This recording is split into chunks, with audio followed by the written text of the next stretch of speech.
Salut à tous, on se retrouve aujourd'hui pour une présentation, une partie d'AltarQuest. Donc AltarQuest, je vous ai fait une présentation des règles dans une première vidéo. Et ce que je vais faire aujourd'hui, c'est que je vais vous faire un début de partie, parce que je ne vais pas tourner la partie complète, ce serait un peu trop long je trouve en vidéo, mais je vais faire un début de partie. C'est le deuxième scénario de la campagne Out of Luxen. Donc je suis au chapitre 2 avec mon équipe ici. On a survécu au premier chapitre qui consistait à récupérer justement une urne qu'on a ici, une urne décorative, sachant qu'on travaille pour le compte, on a été envoyé par la reine et on travaille pour le compte d'un maire qui est un vampire et qui a chassé d'autres vampires. Et donc nos différentes péripéties nous ont amenés sur un deuxième scénario où, avant de rentrer dans ce donjon, dans ce souterrain, on a trouvé le corps de nombreuses grenouilles en fait, les sortes de grenouilles qui sont les frox, comme cela. Et visiblement, ce serait peut-être le chef des autres, je sais plus comment il s'appelle ceux-là, c'est le peuple qu'on a rencontré dans le premier scénario, j'arrive plus à me rappeler du nom, les Raglanders, bon, leur chef qui serait responsable du massacre. Donc tout ça pour vous dire qu'on entame un deuxième scénario, donc ça se déroule comme une partie classique d'AltarQuest. J'ai mon équipe qui est ici. Donc ici j'ai un allié, c'est un hobbit. Les trois héros, en fait, j'ai un elfe qui est également lycanthrope. Vous allez voir comment il peut se transformer. Ici, j'ai une sorte de magicienne, une sorcière. Et j'ai également un paladin qui se trouve ici. Donc ça, ce sont mes trois personnages principaux. Donc j'ai déjà un allié ici. La sorcière vient avec son propre allié, une sorte de gros matou, de grosse panthère. Et au cours de notre aventure, nous avons également récupéré un autre allié qui s'appelle Huet.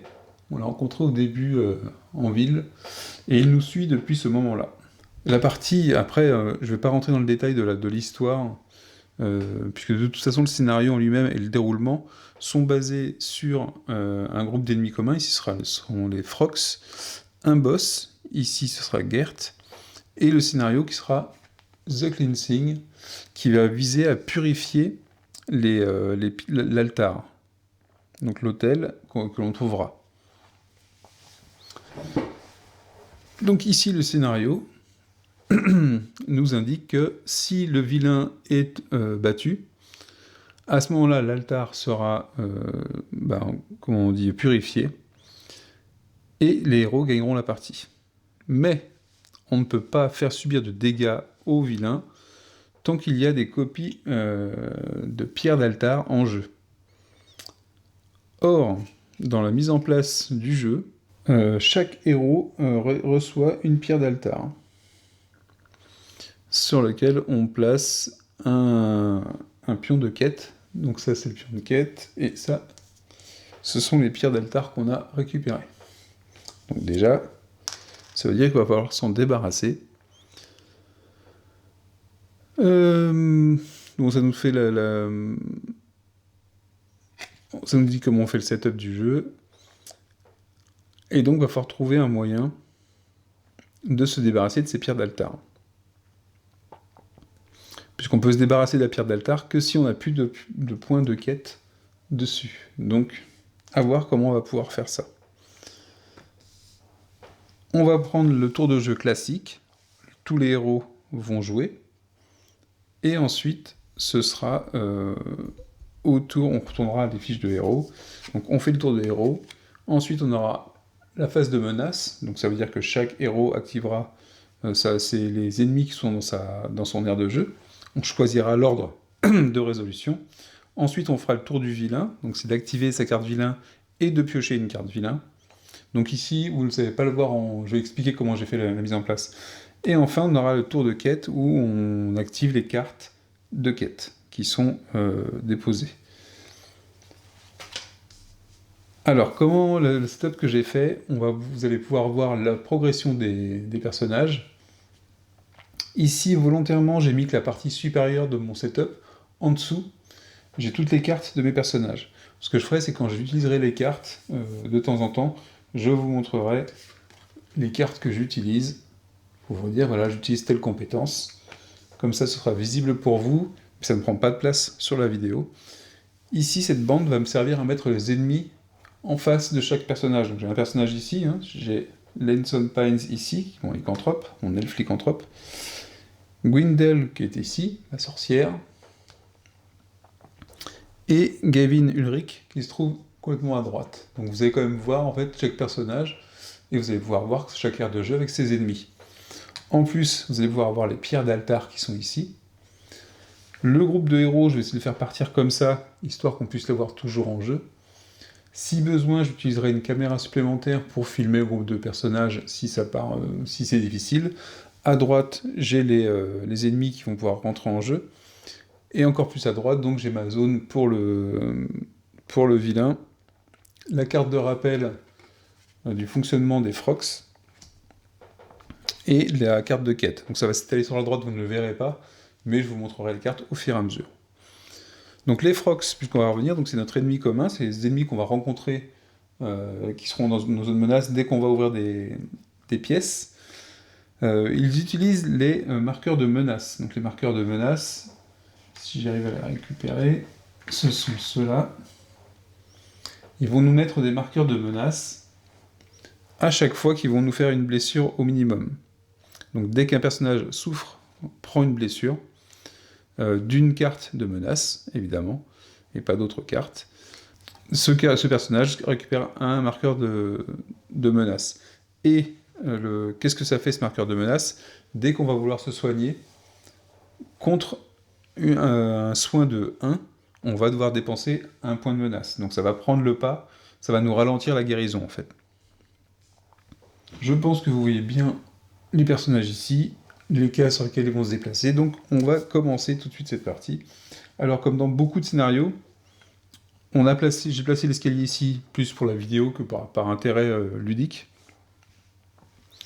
Mais ici, on n'a pas de besoin de repartir à l'escalier après avoir résolu la mission. Donc, on peut se dérouler tranquillement.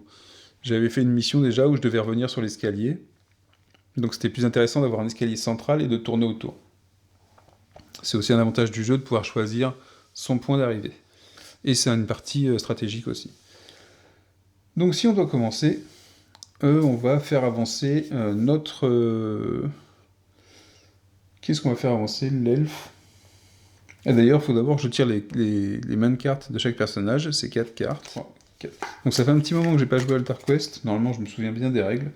Et il est possible que je fasse quelques petites erreurs, ou des petits oublis, ou que je joue mal parce que j'ai oublié une compétence, ça va arriver. Je connais un peu moins bien mes personnages qu'il y a 2 semaines. Et puis il y a eu beaucoup d'arrivées de jeu entre-temps, j'ai lu beaucoup de règles, donc ça va jouer un petit peu. Mais on va essayer de rendre le tout fluide, et comme je l'ai dit au départ, je ne vais pas tout vous filmer, mais vous allez avoir un aperçu des tours de jeu. Un petit peu au départ, je vais peut-être sauter quelques tours et revenir quand il y aura un peu plus d'ennemis, et ainsi de suite. Alors, notre premier tour, on va quand même le démarrer ensemble, et je vais regarder les cartes que je vais pouvoir avoir. Donc vous voyez que les cartes pour mon elfe lycanthrope, elles vont être dédiées à des actions pour le lycanthrope, que je ne pourrai utiliser que quand je serai en forme de lycanthrope. Et là, les 3 premières cartes, c'est le cas, et la dernière, c'est en forme d'elfe. Alors comment est-ce que je peux passer en lycanthrope? C'est marqué sur la fiche de personnage, ici. Je peux faire un exhaust avec ce symbole-là, qui est présent d'ailleurs dans les pierres d'altar, que j'ai lancé au hasard en tout début de partie.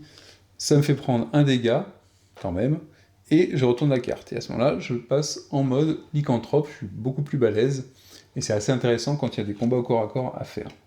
En plus de ça, j'ai 2 cartes qui sont de ce côté-là quand je suis en elfe, et qui se retournent de ce côté-là quand je suis en lycanthrope. Ce personnage est super intéressant et super sympa à jouer. Il est très pratique parce que les compétences, les caractéristiques du personnage sont différentes et sont très fortes en lycanthrope.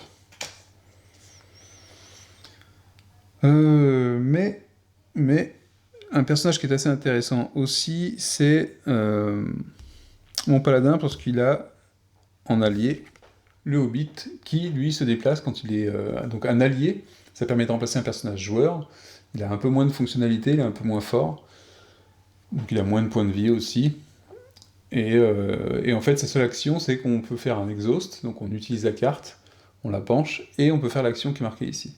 Il peut également utiliser les pierres d'altar pour avoir des choses en plus.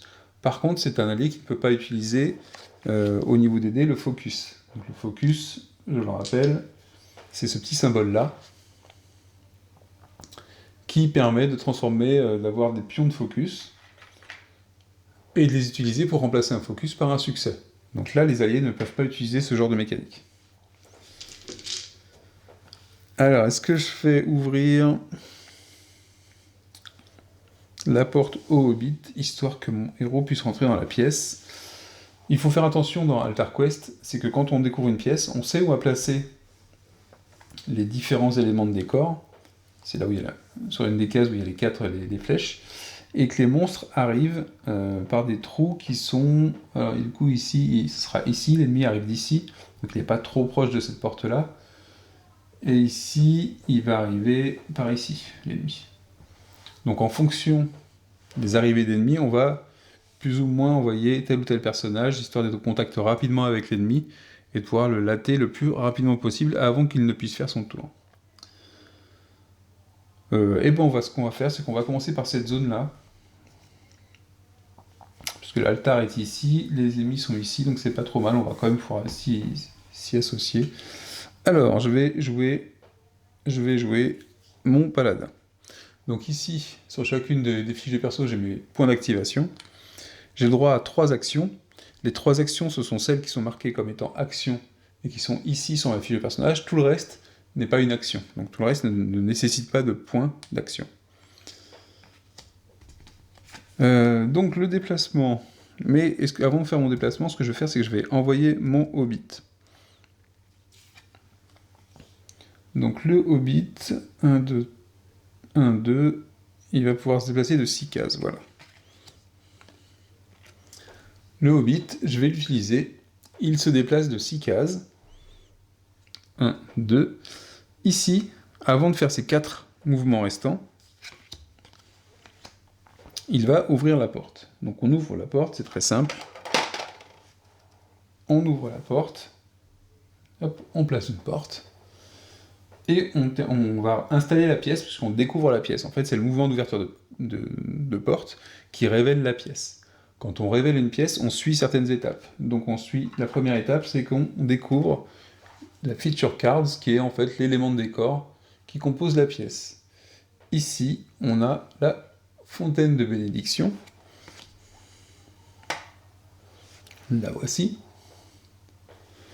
Et donc, puisque c'est une pièce qui est assez large, on la met sur les 4 zones indiquées ici.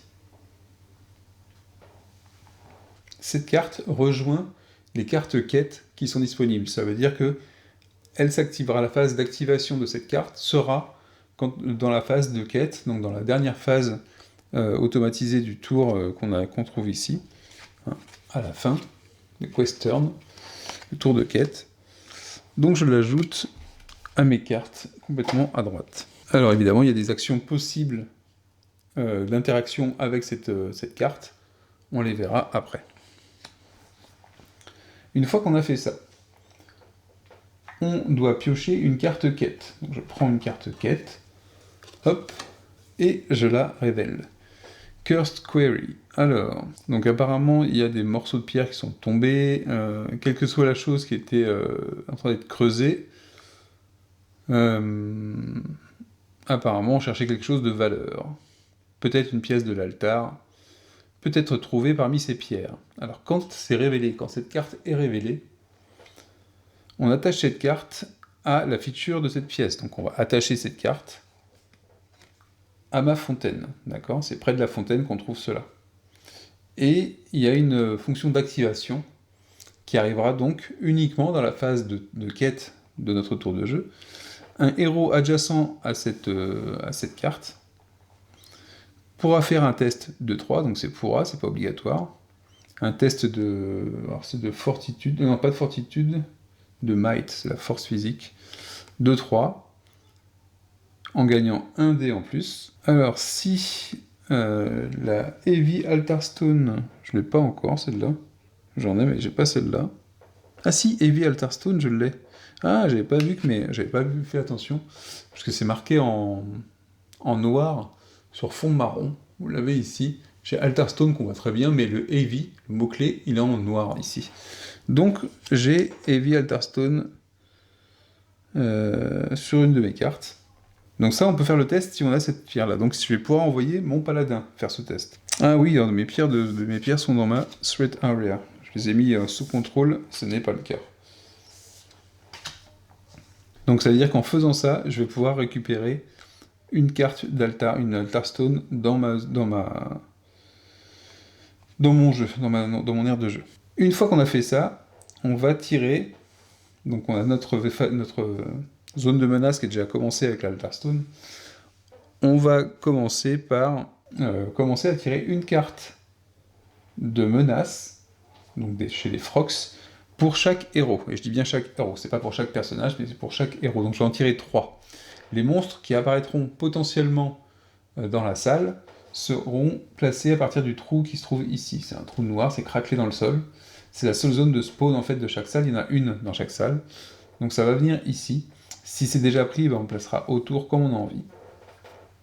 Donc on va commencer, généralement je commence toujours par le personnage, et j'essaie de respecter ça, qui fait la découverte. Donc là c'est l'allié de mon héros. Je vais commencer par lui. Donc le premier qu'on va voir, c'est quoi ?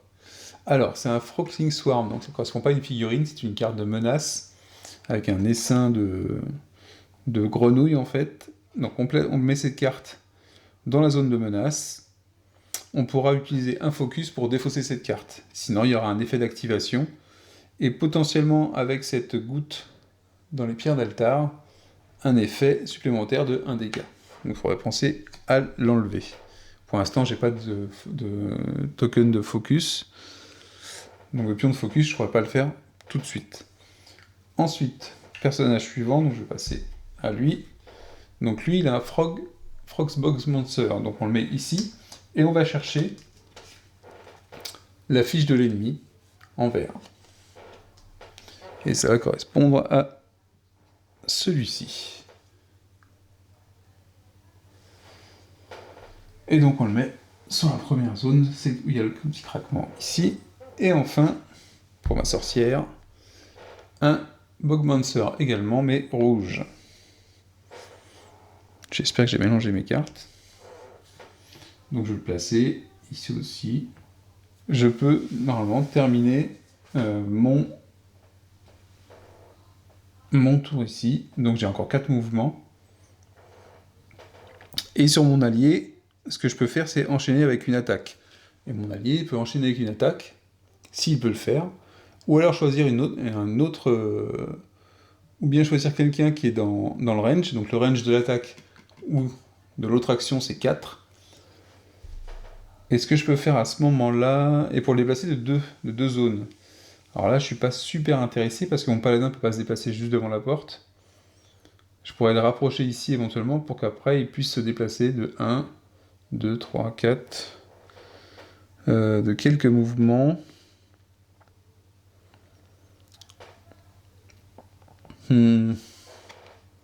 Mais lui, ce qu'il va faire, c'est qu'il va se déplacer, il va faire ses 4 mouvements restants. 1, 2, 3, il va même se mettre ici. Et il va faire une attaque sur lui. L'attaque qui lui est permise ici.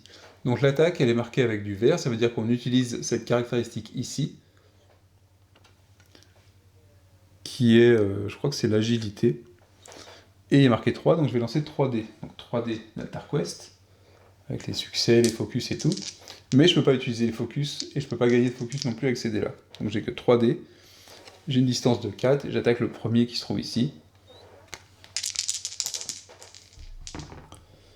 Alors, je fais 2 critiques, ce qui est quand même pas mal. et un succès. Donc j'ai 2 critiques, ça veut dire que même si c'est un allié, il relance les critiques. Donc je prends 2 autres dés. Là j'en suis à 3 succès hein, quand même, donc c'est pas mal du tout. Et je fais 2 autres succès. Donc 1, 2, 3, 4, 5, 5 succès contre le Bogmancer qui est vert, qui se trouve ici. Donc il a une défense de 0. Et il a 5 points de vie. Et ben j'ai mon allié qui a réussi à défoncer le Bogmancer en un seul coup. C'est plutôt rare. Hein. Ne pas avoir de focus et quoi que ce soit, c'est plutôt rare. Donc ça veut dire que celui-là, il est éliminé. Le groupe gagne une ressource. Hop. J'ai une petite réserve de ressources communes. J'en avais déjà 2, parce que ce sont des ressources que j'ai récupérées dans mon aventure avant de rentrer dans ce donjon. Et on a éliminé le Bogmancer vert, et ça c'est pas mal du tout. Donc un très bon coup de mon allié. Seulement avec un allié faire ça, c'est pas mal. Je ne peux pas gagner la ressource supplémentaire qui se trouve ici, parce qu'il n'y a pas de dé d'altar avec le symbole des petites vagues qui se trouvent ici. D'accord, on ne l'a pas ici. Donc je ne peux pas utiliser cette action. Et je ne peux pas l'utiliser plus tard, c'est seulement suite à l'activation de mon allié que je peux utiliser cette possibilité. Donc une fois qu'il a bougé, je vais peut-être m'occuper de mon paladin. Alors, le paladin, il faut que je vérifie quand même les... On regarde souvent sur les cartes. Chose à faire super gaffe, c'est qu'on a tous les effets qui sont associés avec un dé d'altar. Donc par exemple, le bouclier, je ne l'ai pas. Je ne pourrais pas utiliser cet effet-là pour l'instant. Par contre... Ah oui, j'ai déjà une armure qui m'augmente la vie, donc ça c'est pas mal. Donc j'ai plus 3, j'ai 15 en point de vie. Bouclier, je peux pas... Ici, celui-là, je peux l'utiliser par contre. Et je peux faire gagner un truc d'inspiration, et ça c'est pas mal. Mais je vais voir si je le garde pas pour...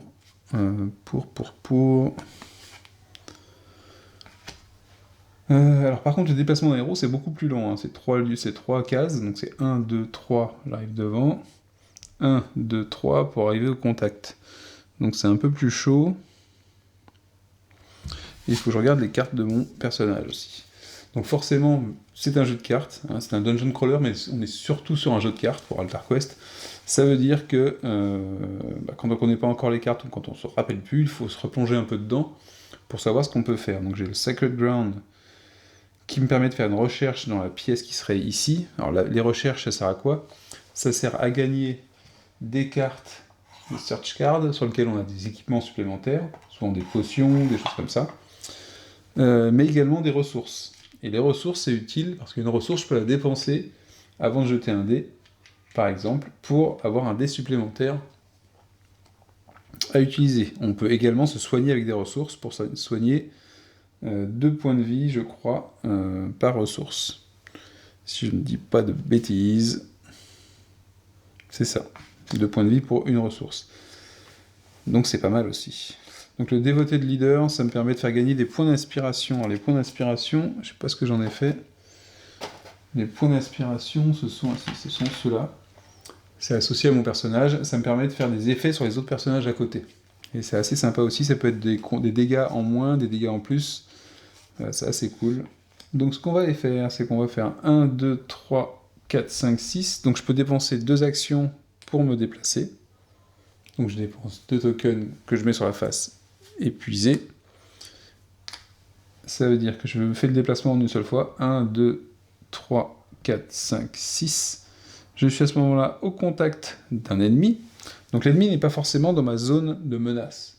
Il est dans la zone de menace de la sorcière. Ah oui, d'ailleurs, j'avais dit que je voulais faire ça. Et je ne pourrais pas le faire. Et donc je fais une 3e action d'attaque. Donc l'attaque, je vais utiliser cette arme-là pour faire cette action d'attaque, ici. Je lance 3 dés. Et lui, celui que j'attaque, c'est le Bogmancer. C'est pareil, il a 0 en défense, 5 points de vie. Est-ce que j'assure le coup? J'ai 3 dés. Est-ce que je peux assurer le coup? Alors avec ce dé-là, je pourrais lui faire un dégât supplémentaire. Donc ça veut dire que j'espère faire au moins 4 dégâts avec mes 3 dés. je vais utiliser une ressource, donc je dépense une ressource pour avoir un dé supplémentaire. Donc je vais lancer 4 dés. C'est à ça que ça sert les ressources. Et les ressources en fin de scénario vous servent, pour la campagne je parle, vous servent par groupe de 3 scénarios à récupérer des cartes supplémentaires également. Des cartes d'amélioration, des cartes d'équipement en plus. Donc ici j'ai quoi? J'ai 1, 2, 3 et 2 focus. Vu que j'ai pas de jetons de focus pour l'instant, ça va me permettre de ne pas faire assez par contre, c'est dommage. Donc je vais gagner 2 focus sur mon personnage. Donc je mets les pions sur mes fiches de personnage, comme ça vous pouvez aussi les voir potentiellement. Ils sont peut-être pas assez hautes si. Hop. Et hop. Donc 2 jetons de focus, parce que de toute façon je vais mettre fin à l'attaque ici. J'ai 1, 2, 3 succès.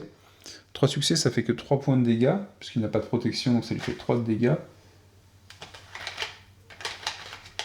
Donc 3 de dégâts sur le Bog Monster rouge. Mais c'est déjà assez pas mal, hein, puisque de toute façon... Et ce que je vais faire, c'est que je vais faire l'effet d'exhaust qui se trouve ici.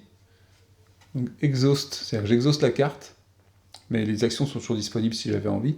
Et si la petite flamme là, qui est indiquée ici, est disponible, ce qui est le cas ici en altar, je peux faire l'effet qui est de faire un dégât supplémentaire à l'ennemi. Donc là, qui serait un dégât direct, puisque quand on fait deal damage, ce n'est pas considéré comme une attaque, c'est qu'on fait un dégât automatique. Donc là, il en est à 4. Et quand on utilise un dé d'altar, on le relance. Donc je relance ce dé-là, et il tombe sur ce symbole-là. Donc j'ai fait les actions que je pouvais faire, et j'ai pas d'autres... Ah non Ce que je pouvais faire pour l'attaque... Ah non, j'avais pas d'inspiration. Donc ce que je vais faire pour l'attaque, est-ce que je vais faire ça? Ouais, je vais le faire quand même. Je vais utiliser mon petit pendentif pour utiliser un dé d'altar en faisant exhaust, ça coûte pas d'action non plus. Hein. Donc je relance le dé. Ah, ça fait le même symbole. Et ça me fait que tous les héros dans le range de 5, donc il n'y a que moi, vont gagner un dé d'inspiration. Enfin, un jeton d'inspiration. Donc je gagne un jeton d'inspiration. Donc je retourne ma carte, enfin je pioche une carte. Je pioche une carte de mon deck qui va s'ajouter ici. Et je retourne ma carte tour de héros pour indiquer que lui il a joué et qu'une fois que tous mes héros auront les cartes de ce côté-là, on entamera cette séquence menace, vilain et quête. Alors, vous voyez que c'est plutôt long quand on a 3 personnages, évidemment. Surtout que là, je fais des explications en même temps. Je dois réfléchir, on lit les cartes. Donc une partie d'Altar Quest, c'est pas une partie super rapide.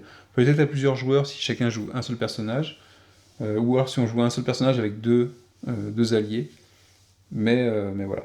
Sachant que je pense que 2 personnages avec 2 alliés, c'est peut-être un petit peu facile, je sais pas. Faudrait que je teste.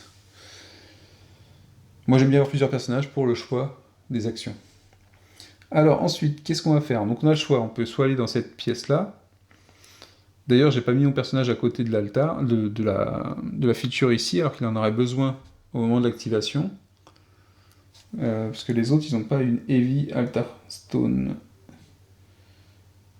Ils sont Delicate et Inscribed. Ah oui, donc en fonction des choses que je vais rencontrer, j'aurai un cas différent, ça va correspondre à chaque personnage. Là, je me suis concentré sur les ennemis à dérouiller.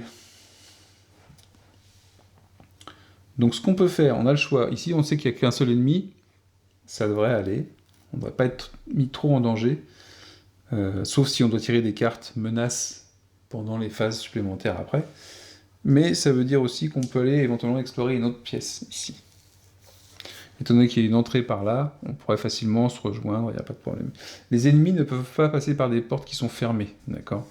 Ils ne passeront que par des portes qui sont ouvertes. Donc si on ouvre ici, les ennemis qui arriveraient de cette pièce-là ne pourraient repasser que par là. Et on pourrait les accueillir avec une grande envie de leur taouater la face. Ici le trou, il est ici. Ok, on va essayer d'explorer ça. Je vais jouer mon elfe. Mon elfe, il a aussi un allié qui attaque à distance, mais qui est une attaque un peu plus faible. Mais par contre, l'allié, il pourrait très bien... Est-ce qu'il pourrait aller se déplacer là-bas? Ah non, il se déplace de 4. Donc il pourrait faire 1, 2, 3, 4. Ah si. 1, 2, 3, 4. 1, 2, 3, 4. Il a une distance d'attaque assez grande. Non, on va faire ça. Donc je joue mon elfe. On utilise son allié. Donc l'allié, c'est Huet. C'est un nain qu'on a rencontré dans le village juste avant. Enfin, dans la ville. Donc je fais un exhaust sur lui. Il peut se déplacer de 4 et ensuite faire une attaque. Ou alors il peut relancer 2 dés d'altar s'il veut. Donc pour l'instant, on va essayer de lui faire une attaque. Si on peut éliminer lui, ce serait pas mal. Donc 1, 2, 3, 4, il rentre dans la pièce. Et il se trouve à portée 1, 2, 3, 4. Il n'y a pas de problème pour viser ici, pour la ligne de vue. La distance est bien de 4. Donc je fais une attaque avec cette compétence ici, qui est, je crois, la magie ou un truc comme ça. Avec 2 dés. Donc là déjà... Mais, vu que mon personnage ici, vu que l'ennemi ici n'a pas de résistance, et qu'il a déjà 4 points de vie, un seul dégât, un seul succès suffirait à faire notre bonheur. 2 succès, ça suffit amplement pour l'éliminer, le Bogmancer. Donc, ça fait 6 dégâts sur les 5 qui étaient disponibles. On l'élimine, on gagne une ressource, on défausse sa carte, et on supprime sa figurine. Donc là, on n'est pas trop mal. Il n'y a que lui qui aura une petite carte qui va l'embêter. Et donc, on va pouvoir se dire qu'on va explorer cette pièce-là. Donc, je vais faire avancer mon personnage d'elfe qui se déplace de 3 de toute façon. 1, 2, 3, 4, 5. Avant d'ouvrir la porte. Et l'intérêt, c'est qu'il peut éventuellement attaquer à distance. Donc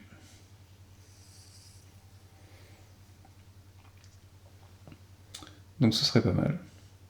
Donc 1, 2, 3, 4. Donc je vais faire 2 actions de déplacement, évidemment. J'ouvre la porte, et donc on va révéler une nouvelle pièce. Allez, on va l'ouvrir de cette façon-là. Hop. On ouvre une nouvelle pièce. Donc j'ai dit que j'avais fait 1, 2, 3, 4, 5, 6. Il me restera 2 points de mouvement, potentiellement. Mais on révèle la pièce. Donc on tire une carte feature. Cette fois-ci, on tombe sur le miroir. Le miroir, il n'est que de 1. Donc je le place dans cette zone-là. Un miroir au milieu de la pièce. Très étrange. Il faut que je retrouve mon miroir. Miroir, miroir, où es-tu ?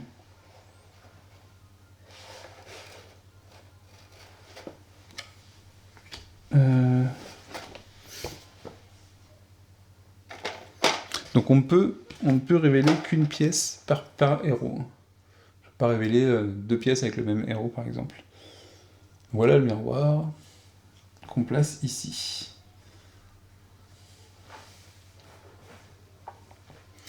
Ensuite, on tire, on prend une carte quête qui va sûrement... Alors, qu'est-ce que c'est ? Altar Guardian Slayer. Alors que les portes s'ouvrent, une alarme annonce votre arrivée. Des cris de bataille sonnent.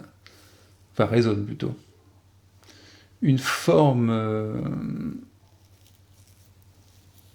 une forme d'ombre surgit devant, ou enveloppé d'un flot, d'un nuage de magie.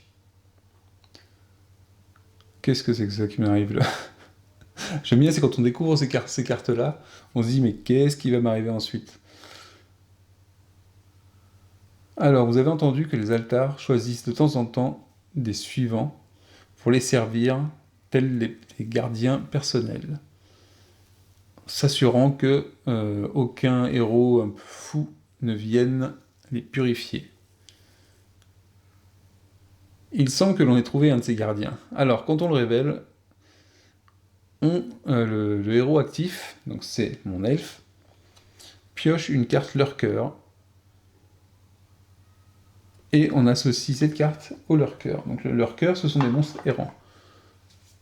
Et ici, on se retrouve sur une Feral Mother. Donc je vais trouver le Feral Mother. Voilà, une Feral Mother. Ah bah non, c'est lui qui l'a tiré, donc c'est dans son aire à lui. Elle a pas 4, mais elle a 4 plus 2 fois le nombre de joueurs, donc ça fait 6. Ça fait 10 points de vie. Ok. Et une fois qu'il est activé, il gagne un pouvoir qui est lié à ça. Ah ouais. Et du coup, c'est dans une pièce révélée, on va dire que ça arrive ici. Ok. Sachant qu'après, donc là c'est la pièce, c'est la carte de quête hein, qu'on a pioché. Maintenant, on place les menaces. Donc une menace par personnage. Donc une menace pour lui. Donc ça vient ici, hein, ça vient à la suite. Donc c'est un Fox Raider bleu.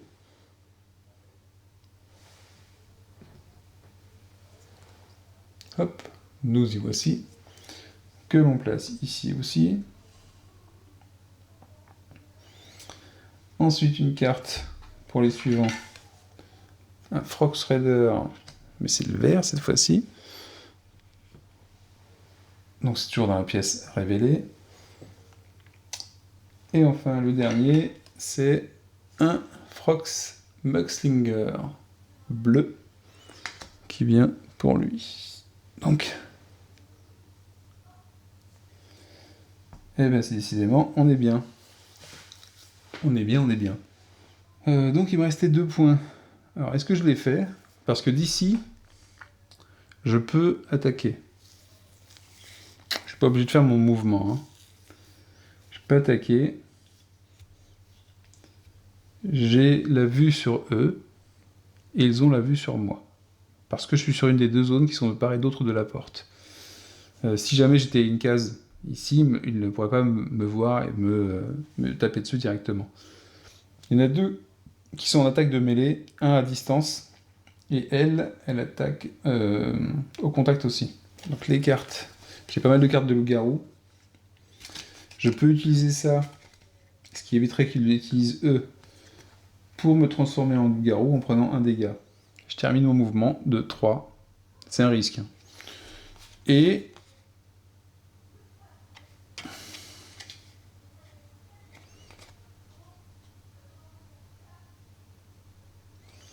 je vais faire ça. Donc j'utilise une feature. Donc c'est pas une action. Parce qu'il n'y a pas marqué le mot action dessus, il y a marqué feature. Fit.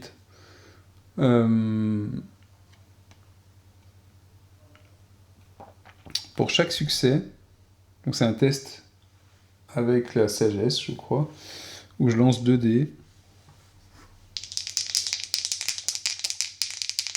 Pour chaque succès, donc là j'ai 2 succès, mais j'ai un critique. 3 succès, donc j'ai 3 succès. Pour chaque succès, je choisis un héros dans le range, donc ça peut être moi aussi, dans un range de 3.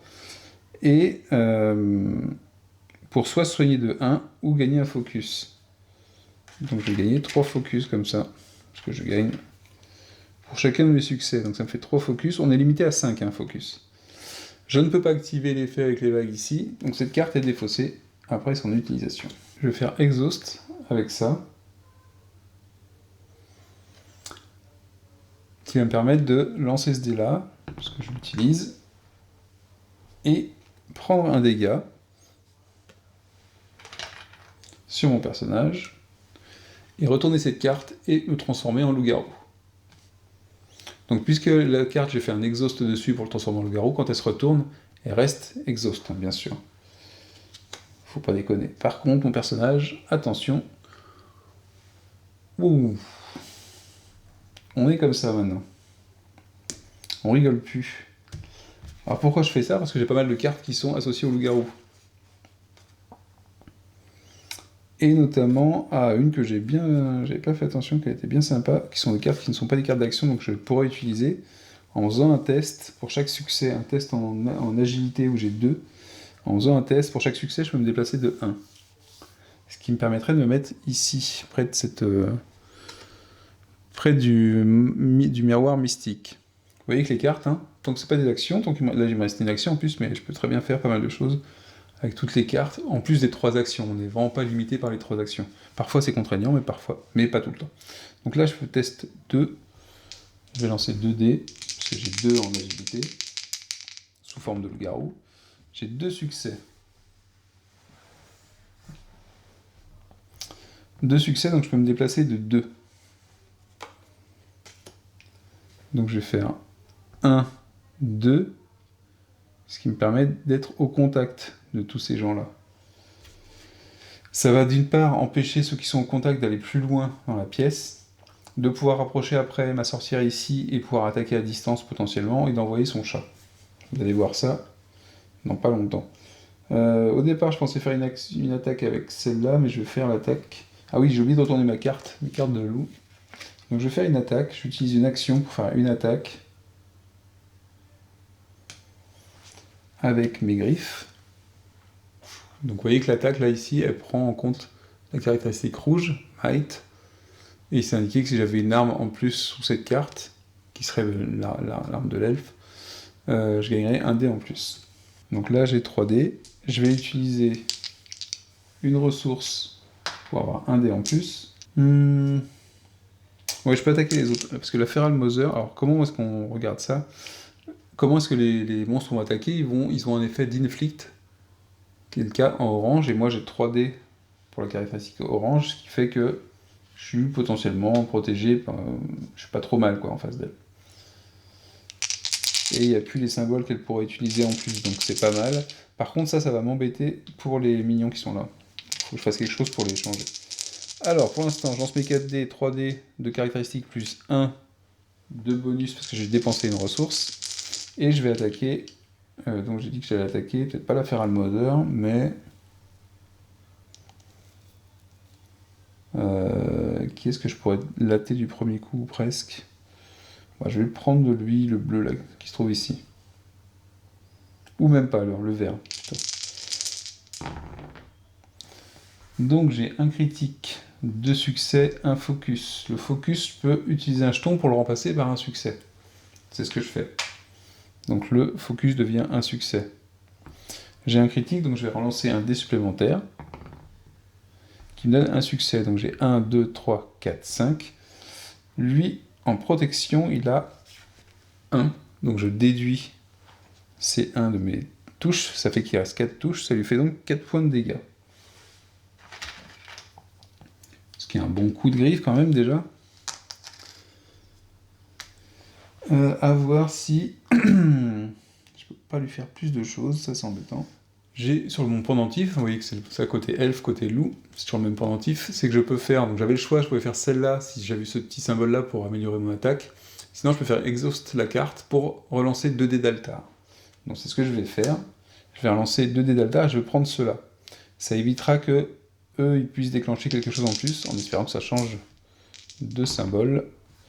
Pas complètement, mais presque.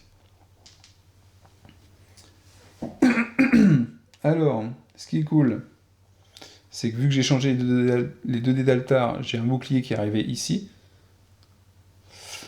Donc j'exhauste cette carte-là, qui sont des griffes, ça n'empêchera pas de faire une attaque. Hein. S'il restait des actions, je pourrais faire un exhaust sur une carte, et faire quand même l'action, ça serait quand même disponible. Hein. Par contre, je ne peux pas refaire le même effet qui a donné l'exhaust. Donc, deal 1 damage to an enemy within range, je vais faire 1 dégât, mais à la Feral Mother. Parce que sa protection, quand je fais un deal 1 damage, on ne prend pas en compte sa protection, c'est un dégât direct. Donc je vais en profiter pour lui mettre un petit point de dégâts à elle. Comme ça, il lui reste plus que... Ah non, c'est pas qu'il lui reste plus que 3, c'est qu'elle a 10, elle. Ah oui, non, c'est pas terrible. Moi, je vais le mettre sur lui, alors, sur le Frog Strider que j'avais déjà tapé. J'avais oublié qu'il n'y avait pas que 4 points de vie. Et donc, je relance ce dé-là. Décidément. Lui, il a fait ses 3 actions. Je retourne sa carte. Pour le côté menace.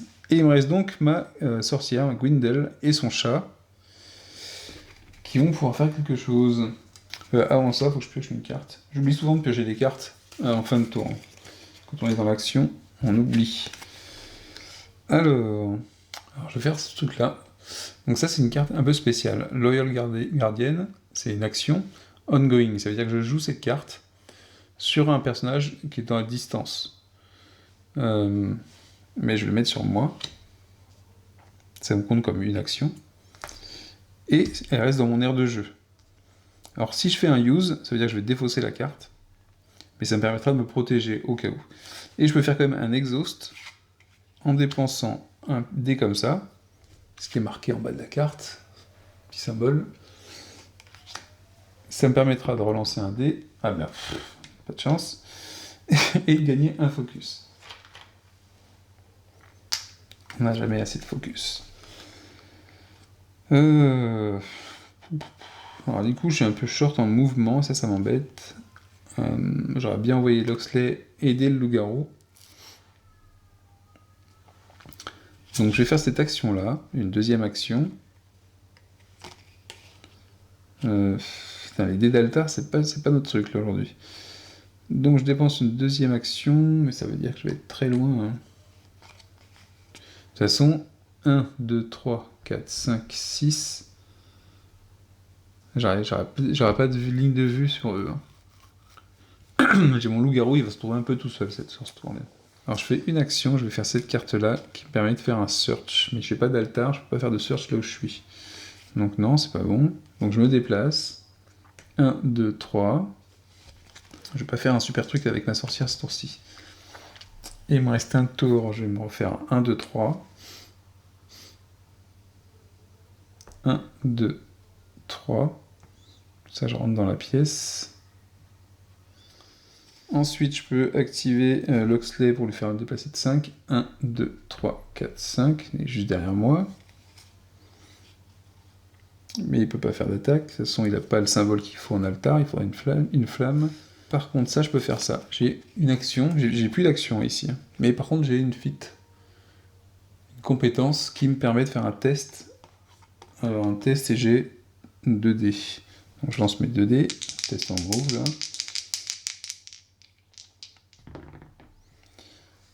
Un critique, un succès normal.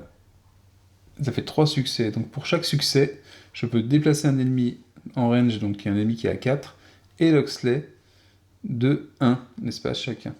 Loxley il était là, je peux déplacer l'ennemi de 1, 2, 3, et déplacer Loxley 1, 2, 3, ce qui fait que Loxley est à côté de l'ennemi, mais il n'est plus à côté du loup-garou, donc ce serait pas mal. Donc ça c'est défaussé. Et c'est tout ce que je pourrais faire pour cette fois-ci. Ouais, j'ai pas d'action supplémentaire, donc je pioche une carte. Et je retourne ma carte. Et on passe donc... Alors c'est un peu long, j'espère que je vais essayer de couper la vidéo, hein, mais...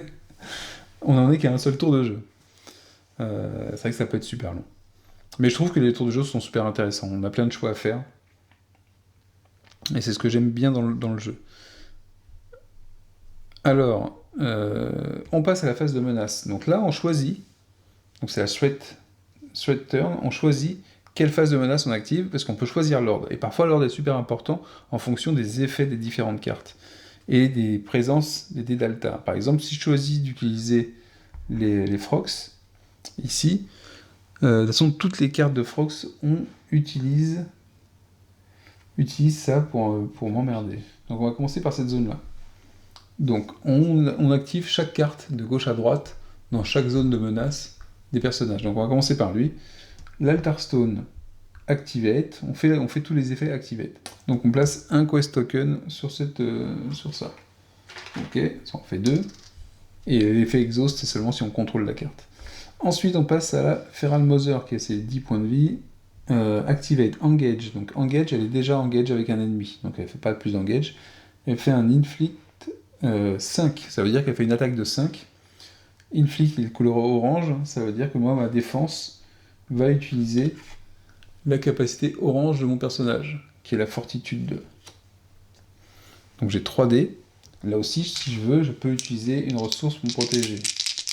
Mais, bon, j'ai une défense naturelle de 1. J'ai du focus. On va essayer que ça passe. Je fais 3 succès. Donc 3 succès, ça réduit donc 5, on passe à 2 touches. J'ai une défense de 1 indiquée ici. Donc ça veut dire que je passe à plus qu'une touche, un dégât. Et je prends un dégât, je pense. Je prends donc un dégât. Voilà, mon personnage a 2 dégâts en tout, c'est pas énorme. Après l'attaque de la Feral Mother. Il n'y a pas le petit l'Altar Dice qui correspond à ces effets supplémentaires. Il n'y a pas. Il n'y a pas non plus pour placer un Quest Token sur une Altar Stone Card. Ça, c'est cool. Ce qui fait qu'elle a terminé son activation. On passe ensuite au Frox Raider qui se trouve ici, qui lui fait aussi Engage et Inflict. Par contre, en rouge, c'est pas grave, j'ai 3 dés également. Un Inflict 5, pareil. 3. Bah, c'est pareil, il va me faire un dégât en même temps.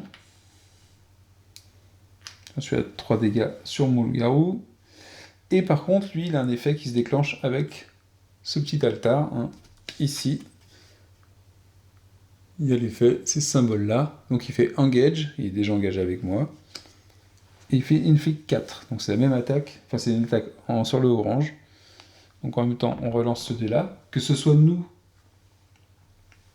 que ce soit les héros ou les ennemis, quand on utilise un dé d'altar, on le relance. Donc j'ai 3 aussi ici. Il me fait une attaque de 4. Cette fois-ci, j'ai 3 succès. Et je peux dépenser un focus pour faire un 4e succès, grâce à ce dé-là. Donc cette fois-ci, je ne prends pas de dégâts supplémentaires. Donc tout cela, ils sont activés. C'est déjà pas mal. Enfin, non, il ne doit pas tout cela. Lui, c'est pas encore activé parce qu'il est dans une autre zone de menace. Mais par contre, ce qui est bien, c'est que j'ai fait jouer en fait sur le personnage qui était pour moi le plus résistant aux attaques, l'endroit où il y avait un bonus potentiel pour eux, pour les ennemis, d'avoir une attaque plus forte. Donc ça veut dire que les autres ennemis, quand ils vont s'activer, ils n'auront pas ce petit bonus, le dé d'altar qui leur est nécessaire pour faire les dégâts supplémentaires. D'où l'intérêt de choisir qui est-ce qu'on active en premier dans les ennemis.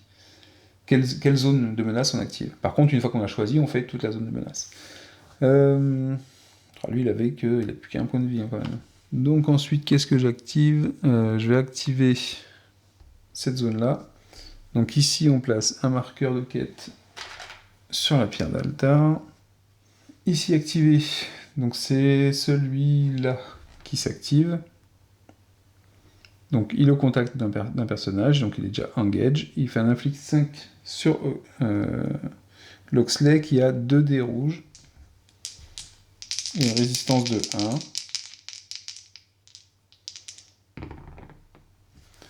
Ah, un succès critique, un succès, donc je relance un dé. Un autre succès critique, donc je relance un dé. Vous voyez, les dés, ils explosent parfois. Et là, j'obtiens 1, 2, 3, 4. 4 succès. C'était un inflict 5, donc 5 dégâts. J'ai 4 succès qui viennent déduire les dégâts. Et en plus, j'ai 1 en résistance ici sur Loxley, donc Loxley ne prend aucun dégât. Il a réussi à faire une défense de 5 à lui aussi. Alors c'est un truc à prendre dans Altar Quest. Moi, quand j'ai lu la règle la première fois, c'était un peu particulier. C'est que c'est le inflict, c'est l'attaque est indiquée comme une attaque de l'ennemi, mais c'est pas l'ennemi qui lance les dés, c'est nous qui lançons des dés de défense par rapport à la caractéristique qui est censée être utilisée en défense. Mais une fois qu'on capte la chose, c'est tranquille. Donc il n'a pas l'effet bonus, parce qu'il n'y a plus cette goutte d'eau qui traîne. On passe donc à l'activation de la dernière zone ici. Donc comme pour les autres, on place un quest token sur la carte. Ah, alors le truc que j'ai pas retiré, le Froxing Swarm, Activate, on fait un test de 3 en agilité, et là j'ai que 1 dé. Donc autant vous dire que si je fais pas 2 succès, est-ce que j'utilise une ressource ? Bon, un succès, ça fait que j'ai raté le test. Donc si je rate, je gagne un Threat Token, donc un marqueur de menace, qui, je rappelle, c'est pas comme un dégât, mais je commence par éliminer ça quand je me soigne. Vu qu'il n'y a pas de dégâts, pour l'instant, c'est pas très grave. Et ensuite, pour chaque marqueur de menace que j'ai, je dois défausser soit un focus ou prendre un dégât. Donc je vais défausser un focus parce que j'en ai un. Autant le défausser. J'ai pas l'effet supplémentaire puisqu'il n'y a pas la petite goutte. Donc ça, c'est passé. Ensuite, Donc le Frog Buckslinger, c'est celui qui se trouve ici. Donc effectivement, c'est dans ma zone de menace du paladin. Et mon paladin se trouve ici. Donc vous voyez que là, le monstre va s'activer ici, mais ça ne menace pas directement mon paladin. Ça va plutôt menacer mon loup-garou. Alors, quand il s'active, il engage. Donc l'engagement d'un personnage qui joue à distance comme ça, il a une distance de frappe de 5. C'est de se placer à la longueur minimale pour pouvoir toucher. Donc ça veut dire que lui, étant prêt, il va se reculer pour pouvoir quand même faire l'attaque. Donc, et il va se déplacer au maximum de 5. Donc 1, 2, 3, 4. Et là, normalement, 1, 2, 3, 4. Il pourrait même aller ici. 5, 1, 2, 3, 4. Il touche toujours. Donc, puisqu'on peut prendre un côté ici, on le touche ici. Donc voilà, et il fait un inflict 4.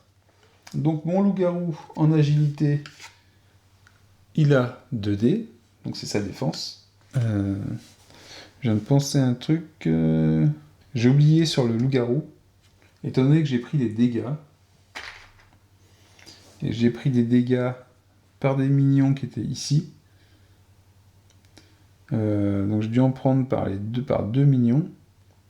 Je dois me mettre 2 marqueurs de menace. À chaque fois qu'il y avait une attaque qui touchait, j'aurais dû mettre un marqueur menace, j'avais un peu oublié. Alors ici, il faut que je me défende avec 2 dés. Contre une attaque qui fait 4. Bon, on va essayer comme ça. Alors, 2. J'ai une protection de 1, donc ça me fait 1 dégât et un marqueur de menace supplémentaire. Et un dégât de plus pour mon loup-garou, et un marqueur menace en plus. Puisque dans le scénario, c'est les frogs qui font cet effet. Donc on a fait toutes les zones de menace. Qu'est-ce qu'on fait ensuite? C'est indiqué ici, on fait le tour du vilain. Donc le tour du vilain, il consiste en quoi? J'active les cartes qui sont dans la zone du vilain, donc là j'en ai qu'une. Là il y a marqué Activate, chaque héros doit défausser une armure ou faire un test de résistance de 3. Oh, par contre j'avais pas vu ça. Dommage pour moi. C'est que s'il y a un bouclier, c'est le cas ici dans les Altar Dice, chaque minion gagne une armure. Donc d'abord on fait la première partie. Chaque héros doit défausser une armure ou faire un test de résistance de 3. Personne n'a d'armure. Donc résistance de 3 en bleu. Donc lui il a 2 dés. Je vais les faire dans l'ordre. Il peut utiliser un focus. Alors une résistance, la différence avec le inflict, c'est qu'une résistance, ça bypass votre protection. Donc ça bypass le 1 de protection que j'ai. Ça fait que je prends un dégât. Par contre là on est sur des cartes qui ne sont plus des cartes dans la threat area, dans la zone de menace. Ce ne sont plus des minions, donc ça ne me fait pas de pion menace supplémentaire. Ensuite ici en bleu j'ai 3 dés.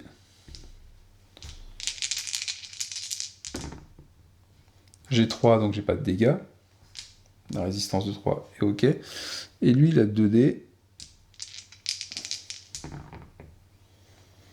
Et il peut dépenser un focus pour avoir 3 et ne pas prendre de dégâts. Donc voilà. Ensuite par contre, il y a ce dé là qui fait que chaque minion va gagner une armure. Ça c'est pas cool. Donc une armure, on a des pions d'armure. Chaque minion va se récupérer une armure, ça lui fera une résistance supplémentaire. Elle c'est un minion, elle le récupère aussi.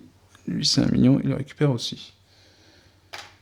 Donc il sera un peu plus dur à battre. On a fait cette carte. On pioche une carte vilain. Alors, le cri de guerre. Chaque personnage, non, chaque caractère, donc c'est chaque figurine là cette fois-ci, doit soit défausser une armure, soit faire un test de résistance de 4. Alors que là, vous voyez, là, il y a une petite différence. Je profite, ici il est marqué chaque héros, donc je ne fais que pour les héros, alors que sur cette carte-là, on est bien sur chaque personnage, caractère. Donc les caractères, c'est héros et alliés. Et figures, c'est toutes les figurines. Donc, ok, vu qu'on n'a pas de personne à de marqueur d'armure, quoi que ce soit, on fait tous un test de résistance de 4 sur la magie. Ouh! Je crois que c'est la magie, je dis des noms au hasard. Mais... Alors, on va passer par qui? Le loup-garou, il a que 1 dé, donc lui, à mon avis, il va se prendre du gros dégât. En plus, il fait un focus, donc il gagne un point de focus parce qu'il ne peut pas l'utiliser. Mais il se prend 4 de dégâts. Donc là, ça commence à faire mal, par contre, parce que je suis très mal. Ça fait 5 et 4, 9. Et j'ai plein de marqueurs de menaces, qui fait que pour me soigner, ça va être bonbon. Ensuite, l'allié, c'est pareil, il a qu'un seul dé en défense, et il n'a pas beaucoup de points de vie, lui. Donc 1, ça veut dire qu'il se prend 3 points de dégâts quand même. Elle est mortelle, cette... Ensuite, ma sorcière, 2 dés. Elle peut défoncer un focus pour ne prendre qu'un point de dégâts. Donc là, ça va. Et enfin, lui, c'est pareil, 2 dés. Donc mon paladin. 2, ça fait qu'il prend 2 points de dégâts.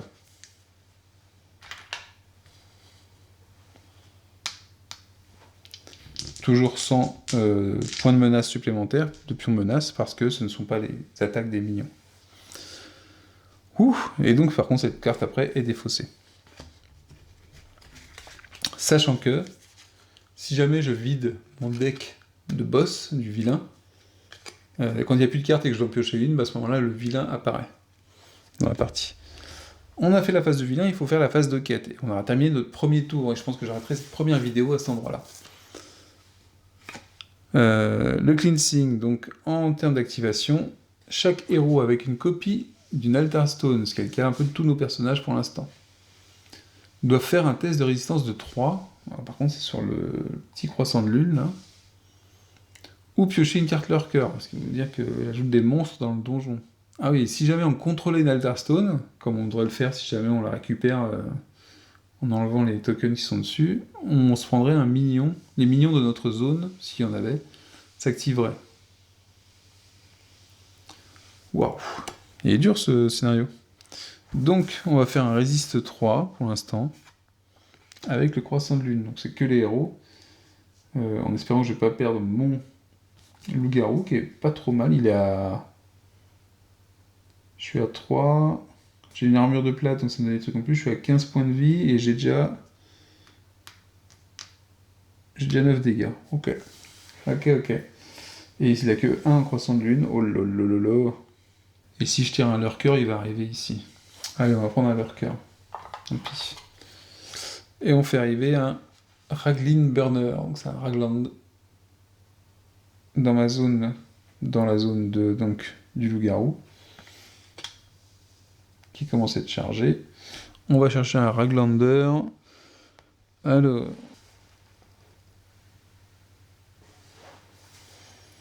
Et on va le mettre, du coup il arrive sur une zone à côté, on va le mettre là. Ok, ensuite, ma sorcière, bien aimée, elle a... Oh, c'est pareil, elle a que 1 en... Ouh lolololo. Mais elle a pas beaucoup de dégâts, donc c'est pas grave. Je lance un dé. C'est un focus, donc elle va gagner un focus. Par contre, elle se prend 4 points de dégâts. Non, 3 points de dégâts. 3 points de dégâts. C'est une résistance de 3.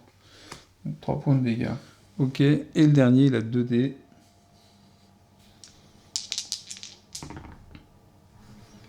Il a plus de focus, donc il va en gagner 2. Et il se prend un point de dégâts. Parce qu'il a réussi à contrer 2 succès. Enfin, à faire 2 succès. Donc il se prend un seul point de dégâts. Donc ça, c'était la première carte de quête. Hein. On passe à la suivante. La suivante dans les cartes de quête, c'est celle-là. C'est la fameuse fontaine qu'on a ici. Donc activation, un héros adjacent donc, à cette feature. Ce n'est pas le cas. Ok. Sinon, on aurait pu relancer un dé d'altar. Ça aurait été pas mal pratique parce que là, c'était un peu pourri au niveau du choix. Hein. Et après, un héros adjacent à cet 1 pourrait faire ça s'il avait la vie. Donc il y a lui qui pourrait le faire, mais il faudrait qu'il soit juste à côté, et ce n'est pas le cas. Donc il n'y a rien qui se passe en plus avec cette carte. Voilà. Et avec le miroir. Alors, un héros adjacent à cette feature, mais gagne One Armor Token. Donc lui, par contre, mon loup-garou gagne un pion d'armure. Ok. Et c'est tout ce qui se passe. Et on a fini un tour de jeu. Donc, alors évidemment, donc c'est long. Le tour de jeu est super long. Déjà, je viens de me remettre un peu dedans. Ça ira peut-être plus vite au prochain. Parce que je vous explique à chaque fois. Et parce qu'on a de nombreuses cartes. D'accord. Et en plus, je pense que le scénario est un peu plus dur que les autres, du fait des pierres d'altar. Et que du coup, vous voyez que la table est quand même pas mal encombrée. Vous voyez pas, il y a 2 rangées de cartes encore en dessous de ce que vous avez ici. 2 rangées de cartes, parmi lesquelles je fais le choix. C'est assez chargé. En termes de place, il y a quelqu'un qui m'a dit que Dungeon Crusader, il pensait que ce serait grand, mais finalement c'est comme Altar Quest. Parce qu'il y a beaucoup de matériel aussi dans Altar Quest. Beaucoup, il y a les figurines, il y a des pions et autres. Le plateau prend quand même pas mal de place, et les cartes sont très nombreuses. On a beaucoup de choses à voir. Donc forcément, c'est plus rapide que quand on n'est pas en joueur solo, comme je le fais en ce moment. Mais c'est appréciable, parce qu'on a vraiment l'impression de pouvoir faire plein d'actions avec ces personnages, et ça change un peu du je me déplace, je frappe ou je me protège. Donc c'est assez cool. Donc je mets fin à cette vidéo pour cette première partie de découverte. Je vais avancer dans le scénario, je vais jouer un petit peu, donc gagner un peu de temps, et je referai une prochaine vidéo sur la suite de mes aventures, si elles ne sont pas raccourcies prématurément. Ciao, ciao!